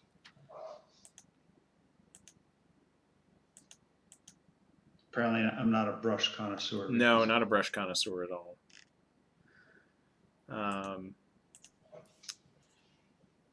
So like hairbrushes? What kind of, what is? All sorts of brushes. They sold toothbrushes and hairbrushes. All purpose. Wow. I know, a little bit of everything. Toothbrushes? Yeah, any sort of brush. Hmm. You could show up and open your case, and there you go. Bob's your uncle. You could sell just about any brush to anyone. So you search for city records and sort of backing up what Jacob has found. You discover there's no record of a Hotel Brodelbin in New York City. But you do sort of then, you are able to reference, like Jacob tells you, well, I saw a reference to it in this other book, and he shows you the books about Asa Darabandi, which as you dig into, Darabandi had lived in the Brodelbin, definitely. It's written there in black and white. It's as if, though, the place just simply doesn't exist. You throw yourself into it further, and you here you go. You start looking through old files in the city archives because you keep feeling like it's here in these books. It has to be somewhere in the city applications, somewhere around there. And you're digging, and one sort of late one evening, you're sort of hunched over this old moldy box from City Hall back in the 20s and 30s that you've been given by the very put upon clerk in the archivist's office, who is tired of seeing you at this point as you've been systematically going through these files. And you are going through and looking at applications like building permits and things like that, and hotel records, and you're flipping through, at this point, a very practiced way. And all of a sudden, right across the top of one of these forms is a building permit application for Hotel Brodelbin, New York City. And you are so surprised and excited, you are sort of in the papers, and you're looking, and you look down, and your eyes at this point are feeling so dusty, so tired. You scan down, and under the application, information about purpose of for the zoning, et cetera, et cetera. You're reading and you realize you must be looking at the wrong page because you're reading through, and typed into this form it says, "In the red, wet inside of men is where all hate sleeps. Violence is what frees it, Jack. Violence." And you sort of give a start and drop the pages. Happy about that. Make a sanity test for me. I wasn't gonna look into it, and I decided to look into it.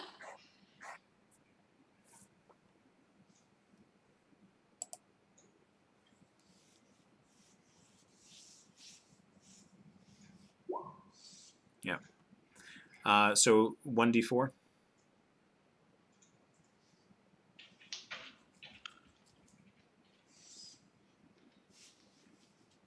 So just lose a point. Look at you.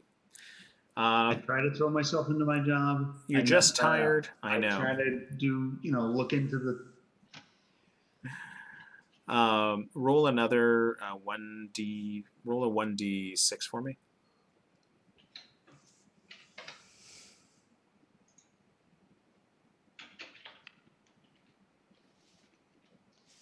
And a 1d4.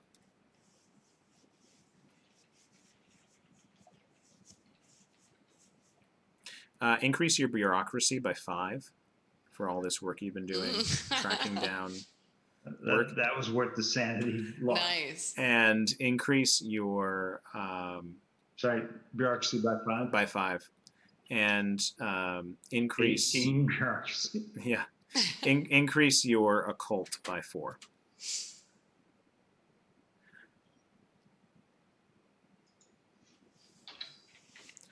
You've gathered a lot of information alongside Jacob on sort of the architectural history of Asa Darabandi, of the history of this hotel, etc., even if it doesn't seem to exist.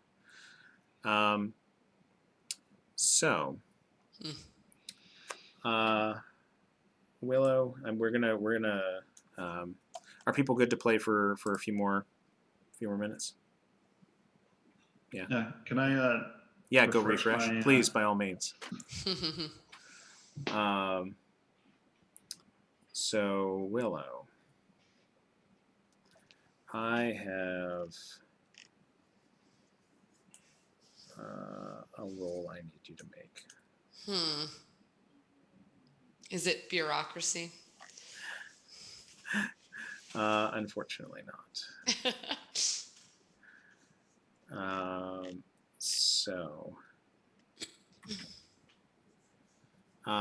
Make a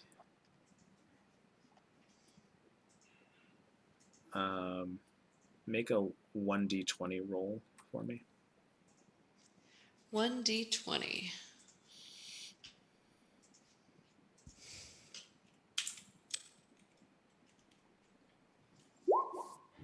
Eight. Okay. So that is interesting. Okay.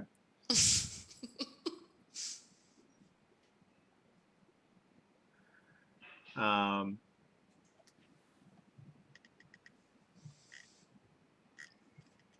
right. So I'll wait for Jack to come back. Oh, I know. I have a new man in my life, and his name is Dusty. I was going to say, let's play that out. Would you drop Rusty at this point, or do you think you're going to hang on to? Would you like to develop a new bond, establish a new bond? I think so. Yeah. I think I'd let it fizzle out. Yep. And I don't think either of us would be like chasing it too hard, so I think it would be okay. Do you have a new person or group you think you would throw yourself into?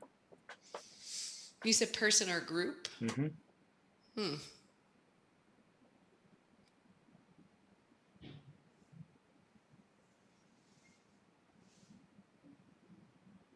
I don't know. I could see if I was sort of digging deeper into this sort of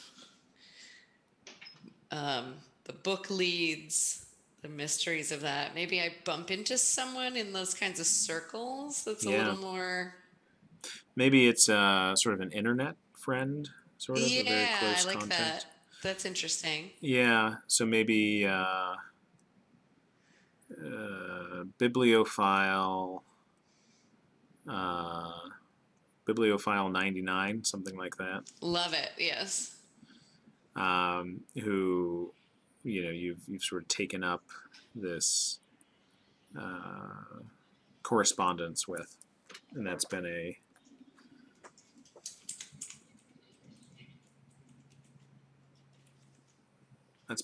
bit of a lifeline. So why don't we go ahead and you can zero out Rusty. Just cut him from the list. Well, yeah, just you can zero him out Or just because we zero, know that. okay. Yeah, we'll remember him fondly, right? I mean, always. Small town romance. Yeah, it never works out. And roll a 1d4 for me. Okay.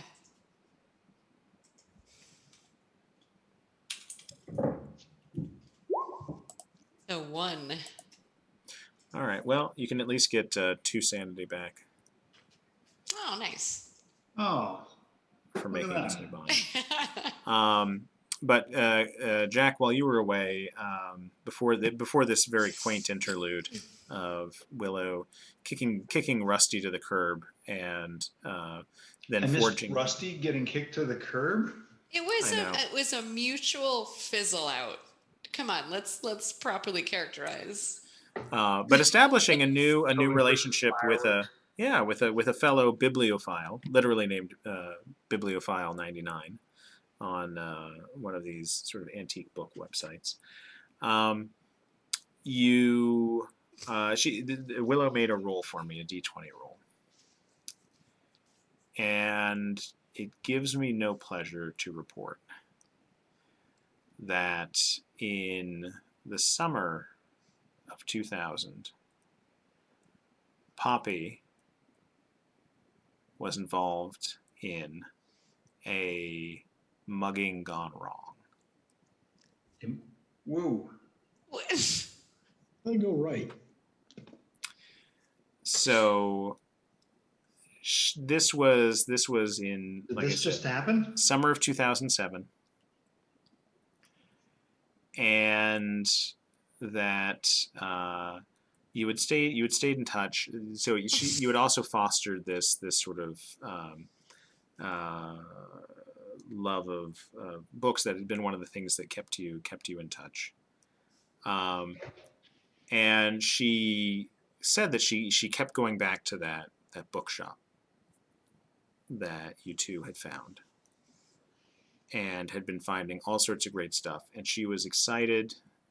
She had actually reached out to you because she was really excited that there was this like pretentious and apparently like unfinished indie movie based on supposedly like one of the books that she had found in this bookshop, and she was really excited to go see it, like the premiere. Mm-hmm.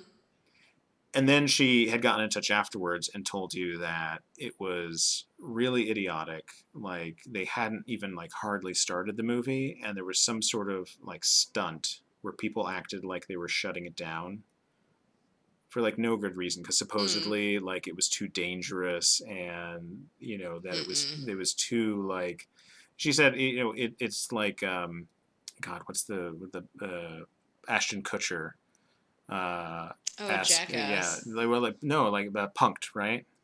Oh, Punked. Yeah, like some sort of shit like that. Like they were Right. busting in, like That's supposedly right, Jackass. there were A people. very popular follow-up series.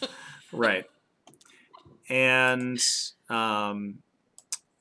so you had heard that from her. You sort of commiserated about that, and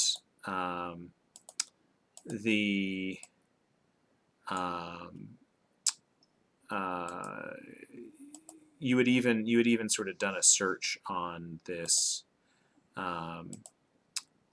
this movie she had mentioned, but it seemed as if the YouTube trailer had been taken down at that point. It had been uploaded earlier in the year, so by the summer it had been taken down when you looked it up. And otherwise, there weren't any sort of resources about it.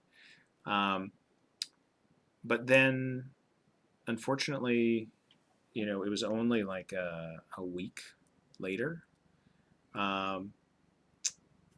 You got this call that supposedly Poppy had been out walking, and it had been an attempted mugging, and she ended up, unfortunately, dying to a gunshot wound.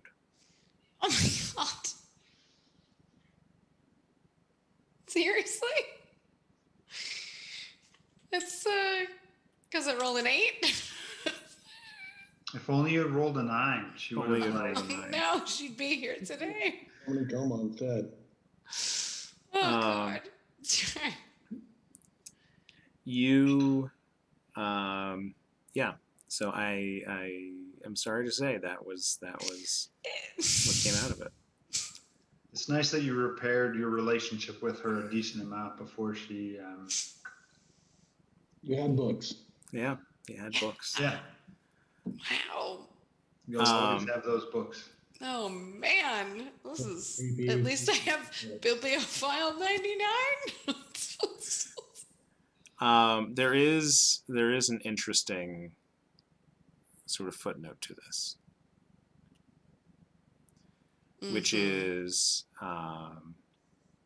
it just doesn't sit right with you.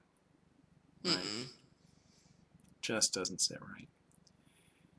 And you look into it, you dig more. And you write just what you do. And you find out that everyone who talked about seeing this film or was rumored to have been involved with its production died over the next few months following this sort of premiere that she had gone to. And you have put together a list of about 200 names before you get a call from your old friend you haven't heard from in years, Agent Marcus.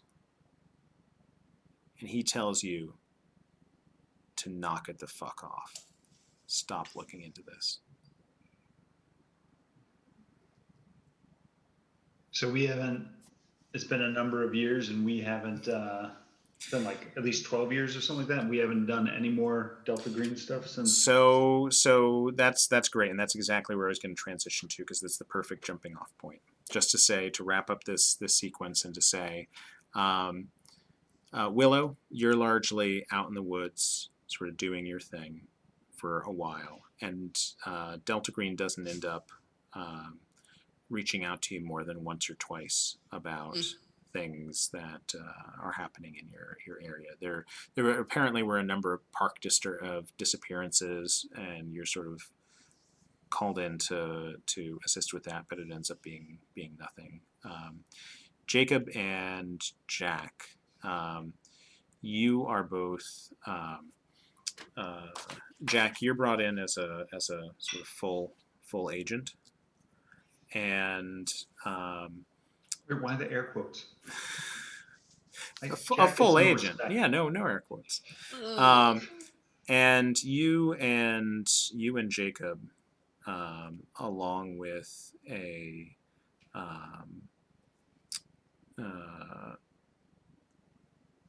with another agent, Agent Ellen, follow up on a couple of other cases in New York in the ensuing period.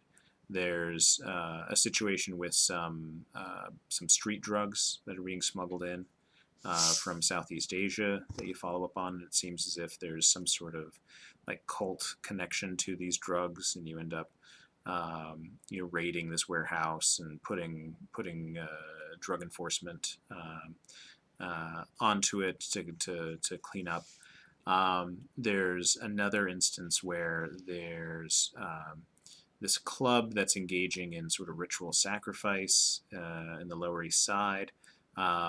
Is something that you're brought in to consult on and investigate and shut down. But it's interesting because it's a period when that stuff sort of happens. You have that case about the drugs that happens like late 90s.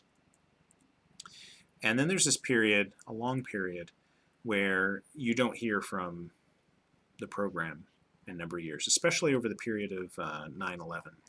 And you get the sense that something has changed with the program, the organization, because the next time you hear from Agent Marcus, you have this odd conversation where he kind of says, "Yeah, he alludes to the fact that there's been some sort of schism or break within the organization, and that there's a group that has sort of joined up with this new Homeland Security apparatus and seems to have gone legit." And he says, "But I knew that wasn't for you guys. Like, that's not, you aren't joiners, company men." We don't get to go legit. And he also alludes to the fact that there's something like wrong or like bad about that group. And he says, if any of those, he puts it very colorfully, if any of those fuckos show up, you let me know, because we have our turf, they have theirs, and never the twain shall meet. Okay. And Ike stayed with. So Ike at this point, yeah, because you get a little bit of it from him, and he's long since retired at this point. He's sort of aged out, and you meet up with him for coffee, and he says basically the same, that this shit's been going on for decades, and under the new Homeland Security, like things get shaken up. When things get shaken up, he says it's just like after the war. He's like, I don't know if you ever heard of Operation Paperclip. He says, it's when we figured out we had two buckets. One was for good Nazis and one was for bad Nazis. And if you're useful, you got to go in the good Nazi bucket. And if you weren't useful, you went in the bad Nazi bucket. And good Nazis got to get cleaned up and reformed. It stinks an awful lot like that, with what's going on right now. So I think you keep your nose out of it, keep your head down, just do the good work. You don't want to cross any of those sons of bitches.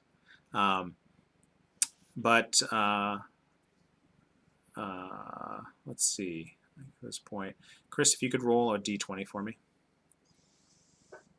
Don't roll an 8. Oh, you went in the bad bucket. In the bad no. bucket. Sorry, Jack. Oh.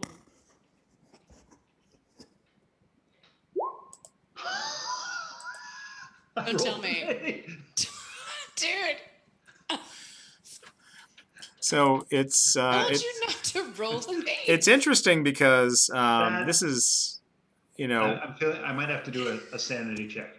Seriously. Willow's going through her own thing over the summer of 2007. Jack, you in the fall of 2007 are one of the few individuals to speak at Ike Marshman's wake. Oh man. And You're supposed to say, it gives me no pleasure to tell It gives you. no. It gives me just no pleasure. Mm-hmm. A little bit of pleasure. No, a tiny bit of pleasure. No, it's so 2007, fall of 2007. Ike passes away, natural causes.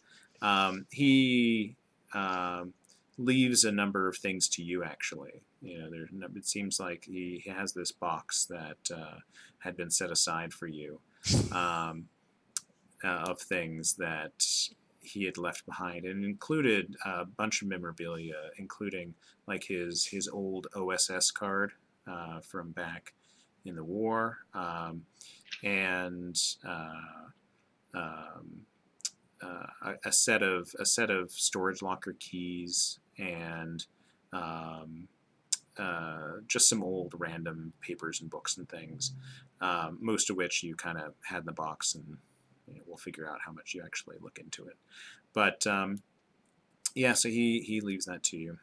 Um, and yeah, 2007, bad year, comes and goes. And for the most part, I just wrote a note in my crazy note section. yeah, My father figure, Ike Marchman, died. Bob was not sad. It's Bob, Rolled an 8. Bob said you rolled an 8. I was told not to roll an 8. I rolled an But it's important to Mhm. point out now each of you has lost an important bond. That's true. And the final thing I'll ask is Willow, coming into 2015, you haven't had any other sort of major outreach from the program, from Delta Green, in at least a few years. Maybe that thing with the club downtown was sort of closer to 2010, and so it's been 4 or 5 years since you've had any contact. And Willow, for you, it's probably been longer, and at least since 2007 for you. I'm a little sad too. Like, I added Ike Marchman to my bonds earlier this evening, and now I'm just No, keep him there though. Keep him there. Just score of 0. Important. score of 0. Score of The 0. memory of Ike memory of lives Ike. on. And Jack, so technically you 20 years in 2015, you would probably be not quite retirement age, but close to. And so whether you want to think about, would you be more of working in a training capacity, or as sort of a leader of a team, like a commander, or not a commander is the wrong word, but Yeah, maybe more strategic, sending them in. Exactly. I guess so. And for Jacob, So actually, this is great Yeah. timing. Like, yeah, I know exactly the Oh, beard wait. right there, right? Perfect. You kind of look like the grizzled age veteran. appropriate at this moment, essentially. That's right. Jacob, He's of retiring age. he is close. You're right. Technically, Jacob. So it's your choice, because and I made sure. Do I put in 50 as of 2015? I think I gotta Yep. put. Because Jacob, how old will you be? 55. 55. 65. Oh, 65. Yeah. So most, because I did a little research on this, It most gives me no pleasure to tell you Federal that employees. he died of a Yeah, heart I- attack 10 years ago. No, he's hale and healthy as a horse. Most individuals in federal service retire by around 62. That's kind of an average, because at this point you have you're fully vested with your pension.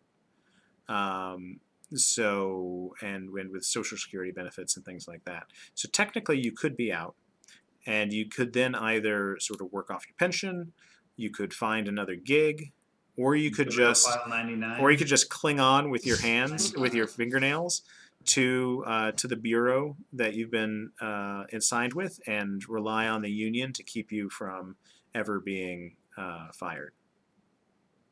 I like that idea. Yeah, just gripping right on. And You're there, like, my genius is still invaluable to you. So and it's true. Like you are an exemplary mind within the organization for those who understand and can interpret and value the Very much. unique contribution of Jacob Hess. and bring donuts. and to bring the offering. And so that's usually the thing is some junior case officer will show up with some new pastry and some question.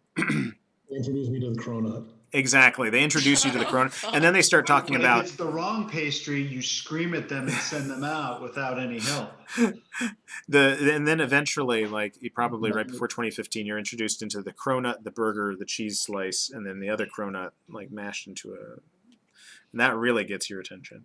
But yeah, so you're still hanging on to the position, and each of you is very surprised when one day a piece of mail, sort of the not a full size mail envelope, but a smaller one, shows up at your homes, and it looks like, and what you find inside looks like this.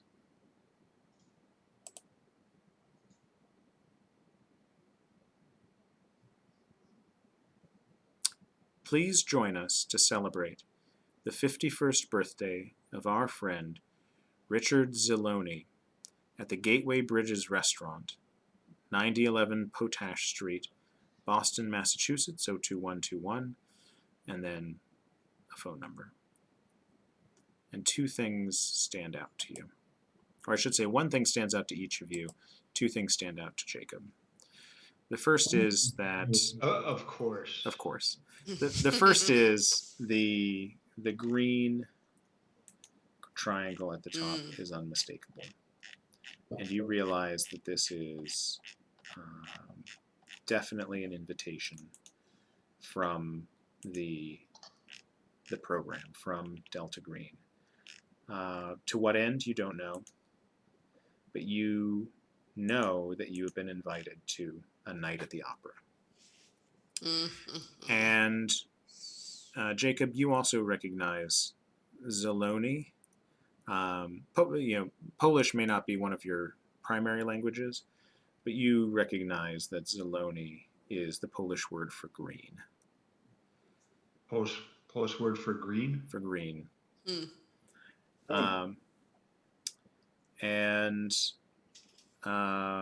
So yes, you see that also there is a note scribbled on the back that the party is to be held at 8 p.m. on the 1st of September 2015.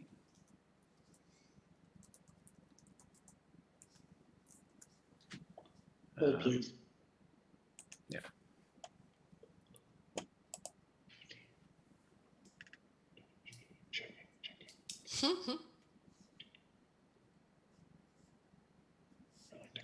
Tuesday?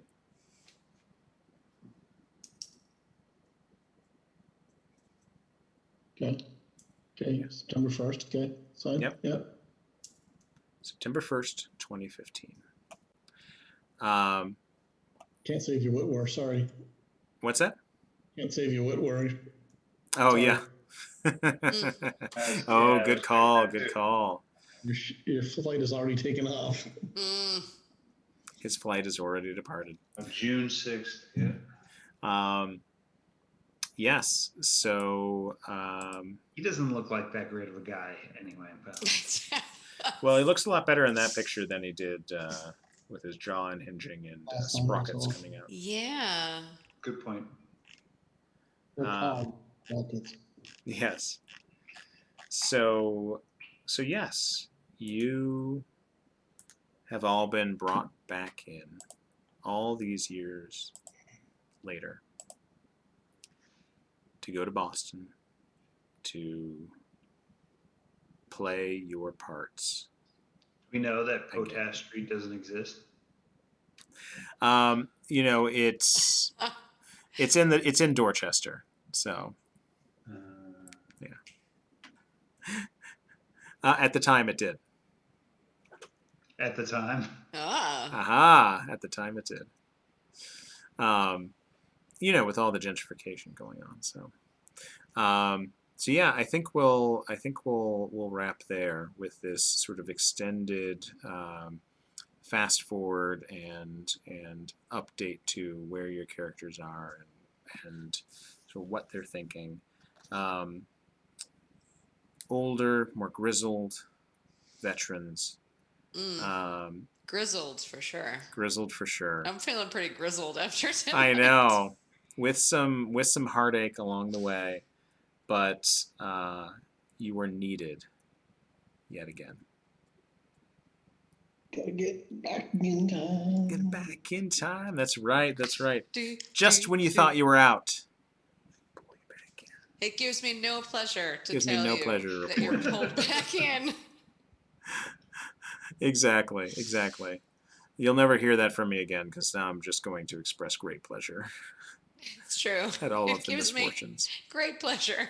It gives me no. You could say it for when good things happen to us. Your That's right. sanity has been restored by 2 points. It gives me no pleasure. to tell you. No pleasure.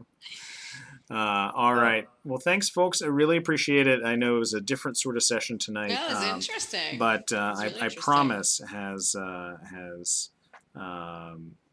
good sort of foundation for heading into the next set of sessions, and I think there will be a good and enjoyable payoff to the road we're heading down. I gotta say that I liked how this went. Like, it's interesting. I mean, you sort of gave it in a soft way, and the way you sort of figured it out with the book. It's not a lot of pressure to come up with stuff, but this was, you know, you don't often get a pause.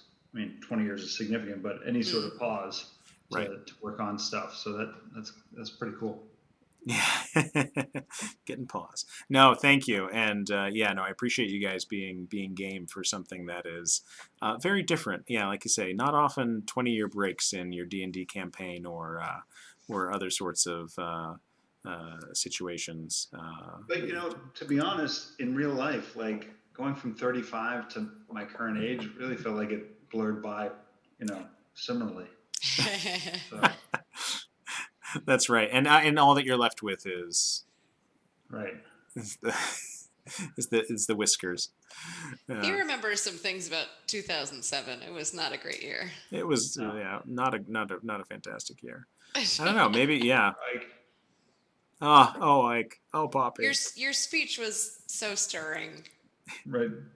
Before Yeah. before everyone took a shot of the Irish whiskey. There you go. That's right. Yeah. All right. Well, thank you all. Thanks, you guys. We'll Have a good reconvene. weekend. You Take care. too.